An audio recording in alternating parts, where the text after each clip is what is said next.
राधे राधे मित्रों। तो मित्रों, आप लोग राधा किशन के अपकमिंग एपिसोड में देखेंगे कि तो मित्रों, वीडियो शुरू करने से पहले अगर आप हमारे चैनल पे नए हैं और अगर अभी तक आप लोगों ने हमारे चैनल को सब्सक्राइब नहीं किया है तो चैनल को कर लीजिएगा सब्सक्राइब और बेल आइकन को ऑल पे करके प्रेस कर दीजिएगा, जिससे कि हमारी नई वीडियो का नोटिफिकेशन आपको मिल जाए। तो मित्रों, होता यूँ है कि बलराम दाऊ कहते हैं, तुम यहाँ क्या कर रहे हो कान्हा? और फिर कृष्ण जी कहते हैं, अरे वाह, आप आ गए, मैं आपकी ही प्रतीक्षा कर रहा था। और फिर बलराम दाऊ कहते हैं, इससे पहले कि तुम मुझे कोई और कार्य सौंप दो, तुम मुझे ये बताओ कि तुमने दुबित पे आक्रमण किया क्यों नहीं, क्यों अंत नहीं किया तुमने उसका? और फिर कृष्ण जी कहते हैं, कदाचित आप भूल गए दिबित ने हमारी कितनी सहायता की थी दाऊ।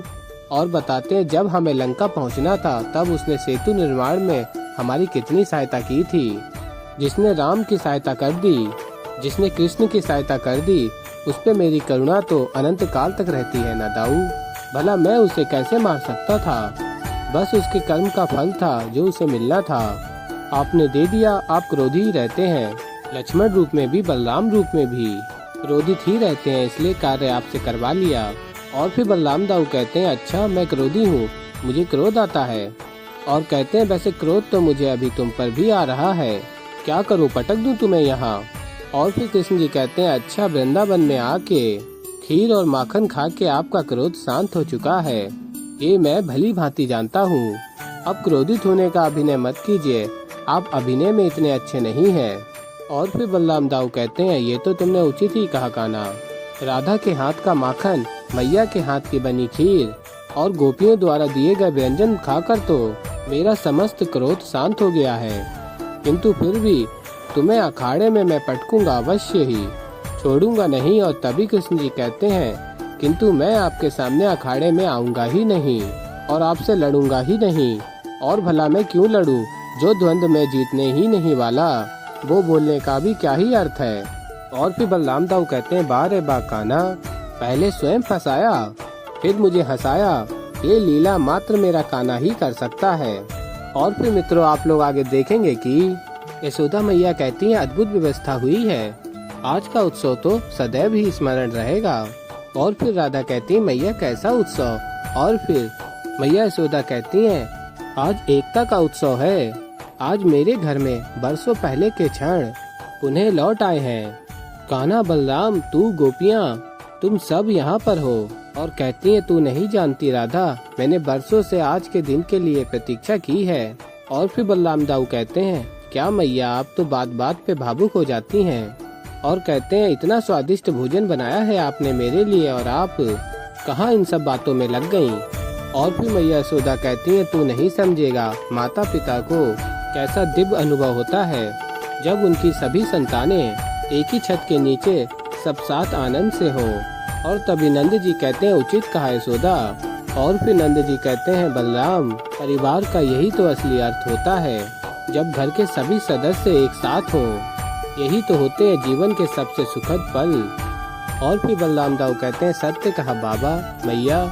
और कहते हैं, सत्य कहूँ तो ये सारे सुनहरे क्षण हमने भी खोए हैं। और फिर मित्रों, आप लोग आगे देखेंगे कि कृष्ण जी दुखी बैठे होते हैं और तभी राधा कृष्ण के समक्ष आती हैं और कहती हैं, कृष्ण, ये तुम्हारा घर है, तुम जब चाहे तब आ सकते हो, इतना दुखी मत हो। और फिर कृष्ण जी कहते हैं, हाँ यहाँ सब है, वृंदावन है, मैया है, बाबा है, अभी तो राधा है, दाऊ है, माखन है, गोपियाँ हैं, सब कुछ है, समय नहीं है राधा। और कहते हैं, मैं जब से गया हूँ कब वृंदावन लौट के आ पाया? कभी नहीं। क्यों? सब समय का खेल है, अब वृंदावन में भी रहने का मेरा समय पूर्ण है, कदाचित ये मेरे वृंदावन की अंतिम यात्रा होगी राधा। और फिर राधा कहती हैं, ऐसा मत कहो कृष्ण, समय जैसा भी हो, किंतु तुम कुछ अशुभ मत कहो। और फिर कृष्ण जी कहते हैं, अशुभ? सत्य ना शुभ होता है ना अशुभ होता है राधा, सत्य केवल सत्य होता है और वही घटित होता है। और कृष्ण के जीवन का यही सत्य है कि कृष्ण कभी एक स्थान पर रुक नहीं सकता, सुख हो तो उसे भोग नहीं सकता, दुख हो तो उससे लड़के आगे बढ़ना ही पड़ेगा, यही कृष्ण के जीवन का सत्य है राधा। और फिर राधा कहते हैं, क्यों कृष्ण क्यों नहीं रुक सकता? और फिर कृष्ण जी कहते हैं, कर्म कभी रुकने ही नहीं देते हैं। और बताते हैं, अनेक अवतारों में अनेक कर्म किए हैं, उनका कर्म फल तो लौट कर आएगा ही ना। और जब आता है तो उसका सामना भी करना पड़ता है और उसे स्वीकारना भी पड़ता है और उसके साथ आगे बढ़ना भी पड़ता है और उसे स्वीकारना भी पड़ता है, उसके साथ आगे बढ़ना भी पड़ता है और कोई विकल्प नहीं है। कृष्ण एक स्थान पर रुक ही नहीं सकता। और फिर राधा कहती है तो क्या तुम सत्य में चले जाओगे? और फिर कृष्ण जी कहते हैं तो क्या मैं उपवास कर रहा हूँ?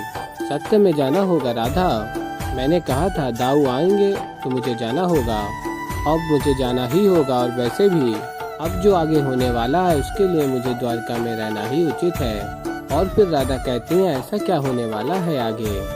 और फिर मित्रों आप लोग आगे देखेंगे कि कृष्ण जी राधा से कहते हैं सबसे विदा लिए बिना मैं जा भी तो नहीं सकता यहाँ से। और फिर आगे आप लोग देखेंगे राधा और कृष्ण देखते हैं कि बलराम दाऊ अत्यंत प्रेम से भोजन कर रहे होते हैं और मैया यशोदा, नंद जी और सभी गोपियाँ प्रेम से बलराम दाऊ को भोजन करा रही होती हैं। और फिर बलराम दाऊ कहते हैं मुझे तो ऐसा लग रहा है कि मैं सारा भोजन अकेले ही समाप्त कर दूंगा, आपको और बनाना ही पड़ेगा। और फिर तभी नंद जी कहते हैं अरे खाओ खाओ बलराम, आनंद से खाओ, और मैं तो कहता हूँ प्रतिस्पर्धा हो जाए, देखते हैं आज परोसने वाला थकता है या खाने वाला। और फिर मित्रों आप लोग आगे देखेंगे कि राधा कहती हैं क्या हुआ कृष्ण? और फिर कृष्ण जी कहते हैं कुछ नहीं, बस देख रहा हूँ आज क्या क्या छोड़कर जाना पड़ेगा। और तभी मैया यशोदा देखती हैं और कहती हैं अरे आ गए तुम दोनों। और फिर मैया यशोदा कहती हैं कान्हा कहाँ रह गया था तू? और फिर कृष्ण जी कहते हैं बस घूम रहा था वृंदावन में, यहाँ की सभी स्मृतियाँ, सुंदर स्थान, सब कुछ मन में जमा रहा था।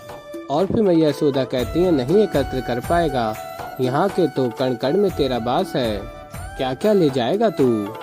और फिर मैया यशोदा कहती हैं मैंने भोजन बनाया है, और कहती हैं आज इतने वर्षों के पश्चात सब साथ हैं। और फिर मैया यशोदा कहती हैं अब बस मैं यही चाहती हूँ कि हम सब साथ रहें।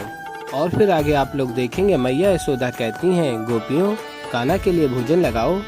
और फिर राधा मन में बात करती हैं देखो कृष्ण सब एक साथ काम में लगे हैं, कोई तुम्हारी थाली लगा रहा है, कोई तुम्हें खाना परोस रहा है, सब कुछ इतने प्यार से, तुम इन सबको कैसे छोड़कर जा सकते हो? सब कुछ इतने प्यार से तुम कैसे इन सबको छोड़कर जा सकते हो?